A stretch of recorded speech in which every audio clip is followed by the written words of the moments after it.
What's going on, everybody, and welcome back to the St. Thomas Dynasty here on NCAA 14. This is John J. Gaiman on the mic, and today we are taking on ULM-Monroe. You know, coming back here to Malone Stadium. We were here back in Season 2 where ULM handed us a quick defeat. It was not a great performance for us back then, but this is a whole new team. We got a whole new swagger to us, man, so hopefully we can get some revenge in this game. In the meantime, though, make sure you smash that like button as well as subscribe if you happen to be new. Let's go ahead and jump into some game actions, shall we?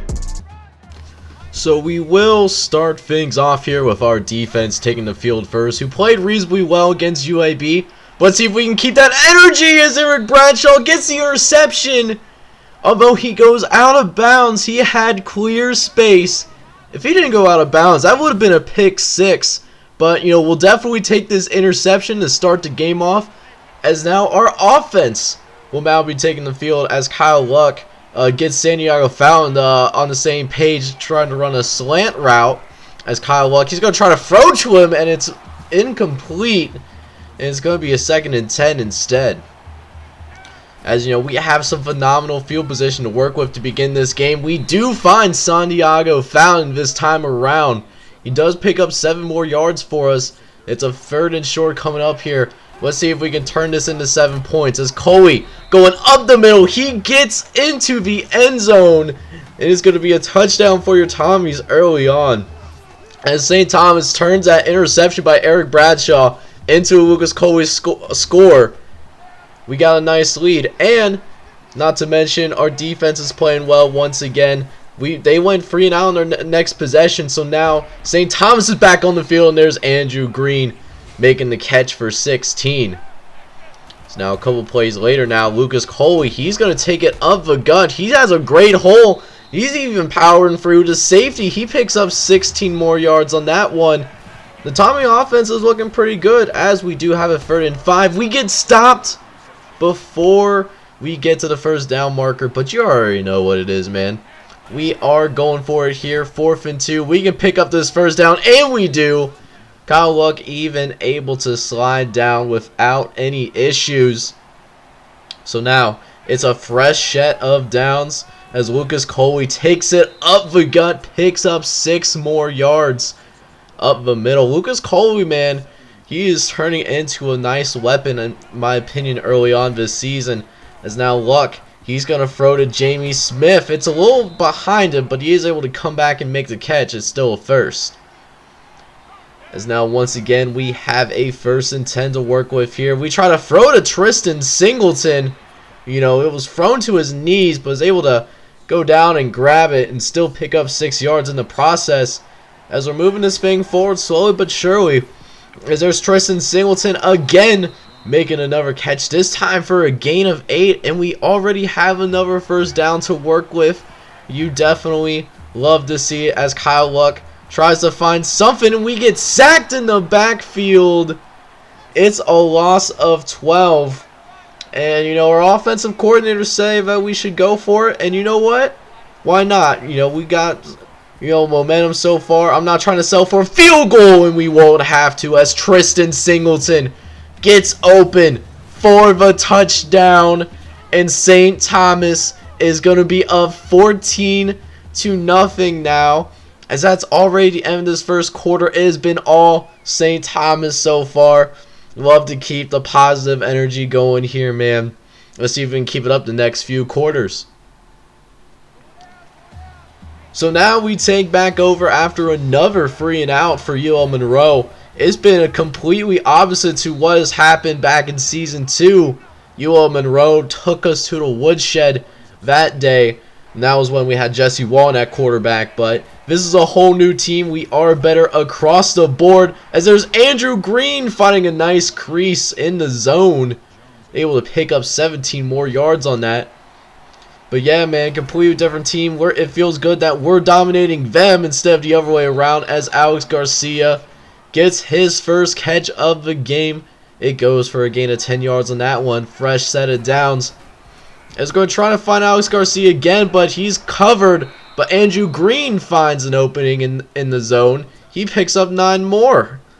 Is now Second and short. Going to try to run this thing up the gut. Lucas Coley taking it up the middle, and he picks up 6 more. Another tough run for the sophomore running back as it sets up a 1st and goal. And now we'll get Eli Shaw again, get some reps with him, and he picks up a touchdown on his very first run, the custom recruit, making it a 21-0 ball game. As it's still been all St. Thomas. Another 3 and out for UL-Monroe. As Luck, he's looking around, see if Green was going to go further upfield, but decides to stop. If he didn't stop, then, you know, that probably would have been completed a lot more. As it doesn't really matter at that point. Santiago Fountain does pick up the first 2 plays later. You know, just saying. You know, trying to rack up those numbers, you know what I'm saying. As there's Andrew Green again. This time, another 13-yard gain. Making it look really easy. I remember it being this easy last season. But, you know, right now we're playing extremely well. As there's Lucas Coley once again, you know, getting his hands on the rock from a pass play this time around. He's going to pick up 10. It's now 2nd and 7. We try to throw it to Adrian Allen on the run. It's still completed. He picks up 5. As we will take our 2nd timeout already. It's 3rd and 2 coming up. Kyle Luck, he's got his lane. Can he get to the end zone? He's going to be just shy. Brought down at the 2-yard line. As now we can make this a 28-0 game right here. We can't, you know, muscle it in there. And so we're going to have to see if we can get back to the line of scrimmage, try to no-huddle it. And unfortunately, we kind of botched that, and we have to settle for a field goal. But still a fantastic first half, needless to say, though. We have a 24-0 lead. You know, hopefully we can keep that energy up in the second half. Maybe even get some backups in. So now UL-Monroe takes the field again for their first possession of the second half. As now Branch actually gets sacked. Looks like by Corey Ford. But wait a minute. There's a flag on the play. And it's going to be an offsides penalty on Adam Wright. And that's going to be, you know, 2nd and 5. Removes the sack. As now Branch, he's going to scramble. He's going to pick up the first down. That is UL-Monroe's first down of the entire game. And it took till the 3rd quarter for it to happen. And now UL-Monroe is looking to find a rhythm as Eric Lott, he picks up 15. As now they try to go up the middle. Jared Cook, he's immediately brought down by O.J. Gardner. But not for a gain of 5. It's now 2nd and 5. Branch, he gets sacked. It is Adam Wright. Another huge sack. 3rd and long. Let's see if we can get him down. No, we cannot. Even on a 3rd and long, we give up a huge play to Jimmy Goodman. Billy Mitchell does eventually bring him down, but it's a fresh set of downs. You definitely hate to see it. As they're going to go and, you know, I don't know what they were thinking, but they throw that one out.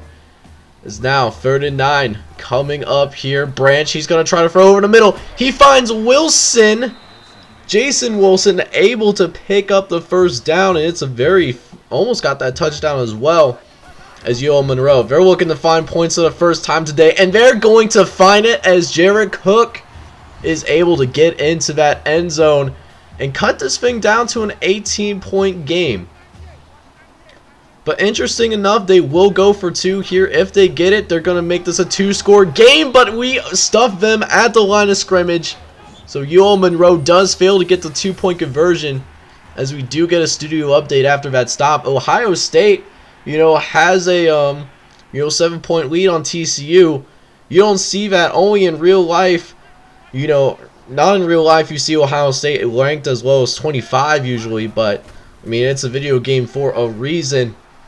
As now St. Thomas taking over, gonna try to throw it to Santiago Fountain.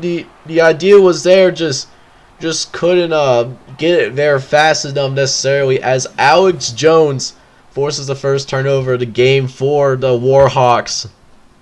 And now UL-Monroe's offense, the Warhawk offense, is back on the field once again, and we whiff. We actually lift. OJ Gardner had an opportunity to bring him down early on, but we completely miss. And it turns into another first down as Sean Branch going to throw over the middle. He finds Reggie Alvarez, picking up another 11 yards right there.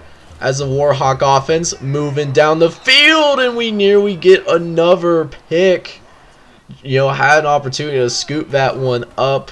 Unfortunately, though, we don't get it. But we do get this sack as Brown was able... Corey Ford, actually. I thought that was Brown that got the sack, but they're going to give it to Corey Ford.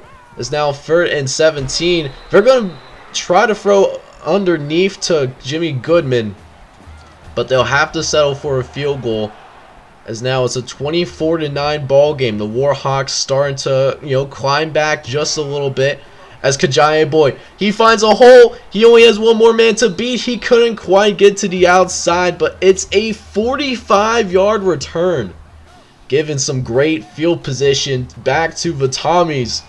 That's how we keep momentum on your side even after multiple possessions where the Warhawks score. As now the offense back on the field. Hands it off to Coley. Picks up another 9 yards. You definitely love to see that, as we got a 2nd and short now. And it's going to be Kyle Luck. He's got the keeper. He's going to slide down on top of that. Nobody's going to touch this man if he is going to say anything about it. As now Coley. He's going to take another carry up the middle. Another great hard run as well. As Lucas Coley, we're using him more than we did in the previous game. So now he has 14 for 71. As Paul Johnson deflects that pass a couple plays later.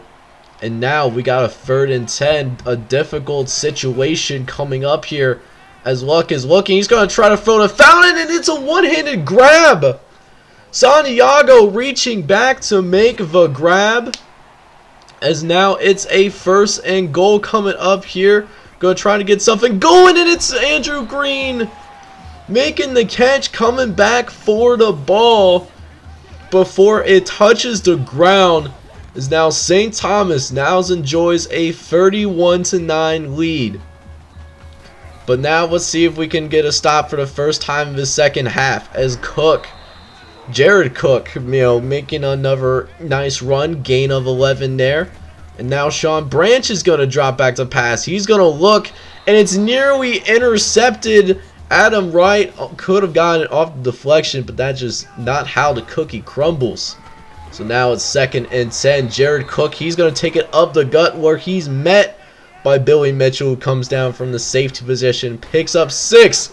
And then we break up this pass as Greg Robinson was able to generate some pressure. So now St. Thomas is back on this field once again. Let's see if we can get some more points on the board as we throw to the right-hand side. It's Andrew Green picking up another 15, as we're already at midfield for the Warhawks. The Tommies able to move this ball up and down the field, with relative ease, actually. It's pretty refreshing to see. Now that I think about it, as now we move into the end of this 3rd quarter, let's just take care of business. We'll end up winning this ball game.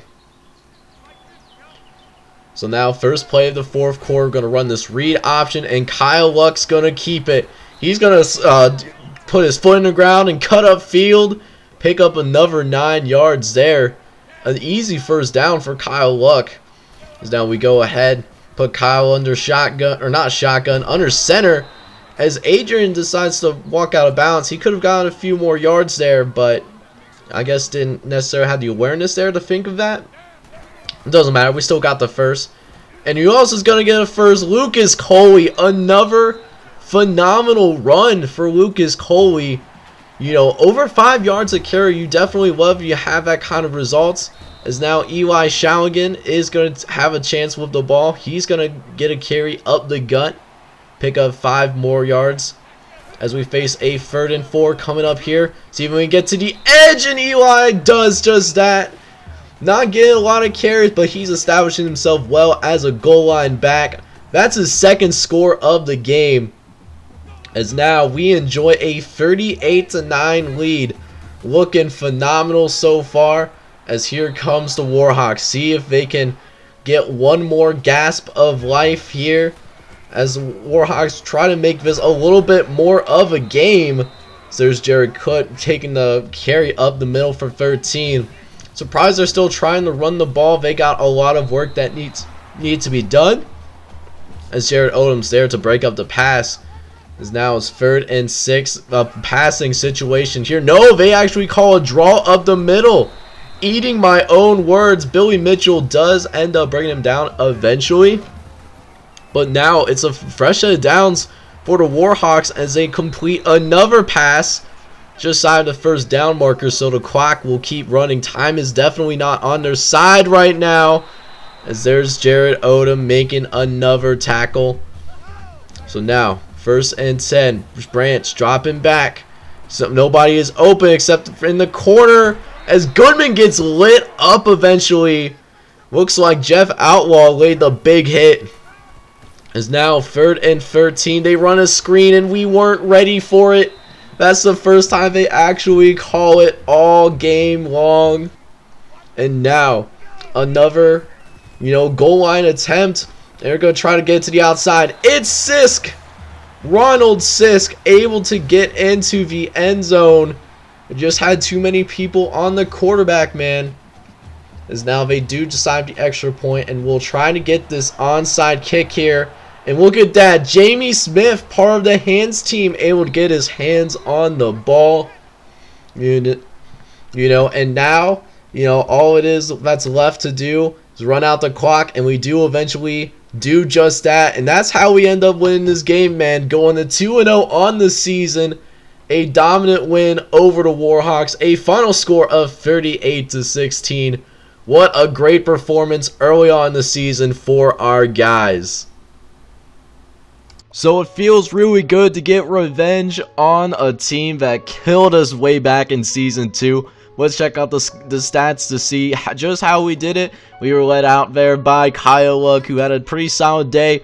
209 yards, 2 touchdowns, 1 interception, but he had a completion percentage of 77%. He was very efficient today. The running game also did its thing as everyone who carried the ball, Lucas Corey, Kyle Luck, and Eli Shaligan, each had double-digit yards. Lucas Corey was able to get in there for a touchdown, and Eli Shaligan, was really setting himself in a role as a goal line back. He only had 6 carries, but turned that into 2 touchdowns. You love to see it. Our receivers also put in really great work, as I'm pretty sure for the first time this entire dynasty, we didn't have a single drop today.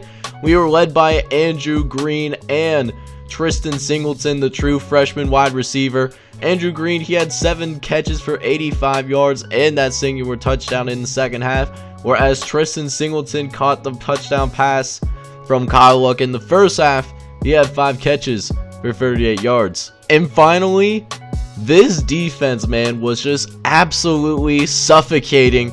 It's why not a lot of guys didn't get a bunch of tackles, because our defense wasn't on the field that much at all. But just to highlight a few things, Billy Mitchell and Jeff Outlaw each led the team in tackles today with 5 tackles each. But we also did an amazing job of getting to the quarterback, as well as causing a turnover, man. Jeff Outlaw, he had 2 sacks from that cornerback position. Adam Wright, OJ Gardner, Corey Ford were also able to sack this guy as well. And then Eric Bradshaw, our All-American cornerback, or I should say preseason All-American, but he will be an All-American for sure when this season is all said and done.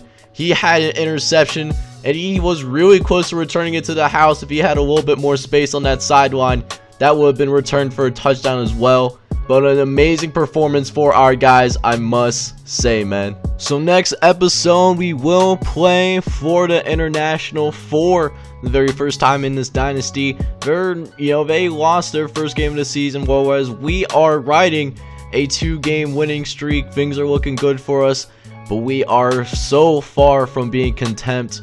We're going to try to continue to be as undefeated as long as possible, especially because we have 8 prospects coming in next week. I'll talk about that next episode. But in the meantime, thank you guys so much for tuning into this content. If you enjoy college sports gaming like myself, make sure you hit that like button, as well as subscribe if you're new. This is John J Gaming on the mic, and I hope you all have a wonderful day. Take care, everybody.